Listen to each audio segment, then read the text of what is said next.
Hai, ada satu hal yang membuatku penasaran hingga saat ini. Di zaman ketika hampir semua informasi sangat mudah ditemukan, kenapa masih ada orang yang memilih untuk membaca buku? Bukankah lebih cepat mencari jawabannya di internet? Bukankah lebih praktis menonton ringkasannya dalam durasi 1 menit di YouTube? Bukankah kita hidup di masa ketika perhatian manusia diperebutkan setiap detiknya? Notifikasi datang silih berganti, konten baru muncul tanpa henti. Kita bisa menghabiskan waktu berjam-jam hanya untuk mencari satu informasi dan berpindah ke informasi lainnya tanpa benar-benar mendalaminya. Dan mungkin itulah masalah terbesar kita saat ini. Bukan karena informasi sulit ditemukan, tetapi karena informasi udah terlalu banyak sekali berkeliaran. Di tengah situasi seperti itu, aku menemukan sesuatu yang menarik.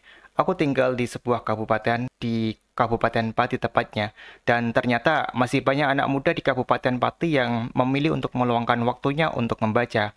Mereka datang dari latar belakang yang berbeda, ada yang mahasiswa, pekerja, atau sampai guru juga ada. Ada yang menyukai novel, ada yang tertarik dengan buku pengembangan diri, ada juga yang suka dengan sejarah. Ada pula yang sekedar ingin kembali membangun kebiasaan mereka dalam membaca. Aku melihat mereka berkumpul di ruang publik seperti di alun-alun, di taman publik atau di pojok-pojok kafe, dan mereka membawa buku masing-masing, meskipun juga disediakan sih untuk buku-bukunya. Selama beberapa waktu mereka saling diam dan membaca tanpa distraksi, tanpa notifikasi, tanpa ada yang membuka HP-nya masing-masing. Mereka membaca kemudian menceritakan gagasan yang menarik tentang apa yang ia dapatkan, membagikan sudut pandang baru, dan mendengarkan pengalaman dari pembaca yang lain. Dari luar, kegiatan ini mungkin terlihat sederhana. Sekelompok orang duduk dan membaca buku, selesai. Namun, jika diperhatikan lebih dekat, ada sesuatu yang sedang tumbuh di sana. Ada keberanian untuk menyampaikan pendapat,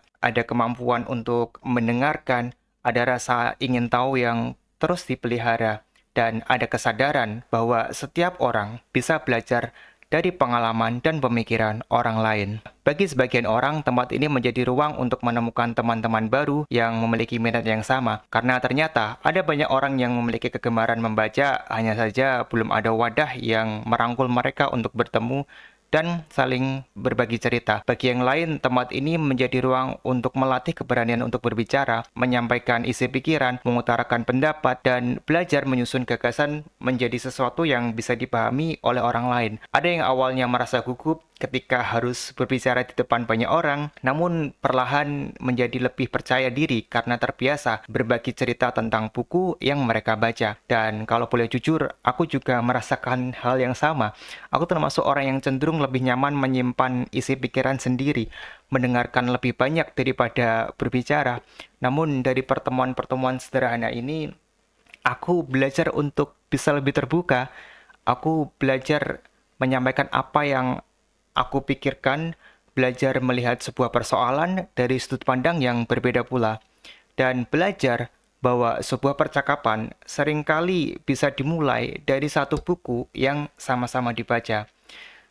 Jujur saja, sebelum melihat semua ini secara langsung, aku termasuk orang yang mengira bahwa minat literasi di Kabupaten Pati itu termasuk yang mungkin tidak terlalu besar ya. Aku berpikir di tengah begitu banyak hiburan dan distraksi, berapa banyak sih anak muda yang mau meluangkan waktu duduk dan membaca buku. Ternyata aku salah, mereka itu ada. Mungkin tidak selalu terlihat, mungkin tidak selalu ramai, tetapi mereka itu ada. Mereka terus membaca, terus belajar, dan terus berbagi cerita. Dari sini aku mulai memahami bahwa literasi bukan hanya tentang kemampuan membaca, literasi juga tentang kemampuan untuk memahami, merenungkan, mempertanyakan, dan melihat dunia dari sudut pandang yang lebih luas.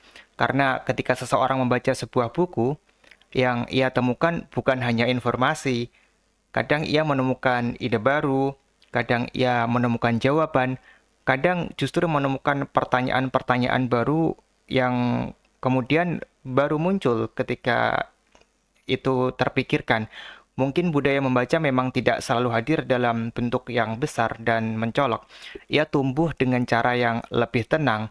Di tengah dunia yang bergerak semakin cepat, masih ada orang-orang yang memilih berhenti sejenak untuk membaca. Karena selama masih ada orang yang mau membuka halaman demi halaman buku, cerita-cerita itu akan terus hidup, tumbuh, berpindah dari satu pembaca ke pembaca lainnya, dari satu generasi ke generasi lainnya, dan terus menjadi bagian dari perjalanan literasi di kabupaten kita tercinta ini.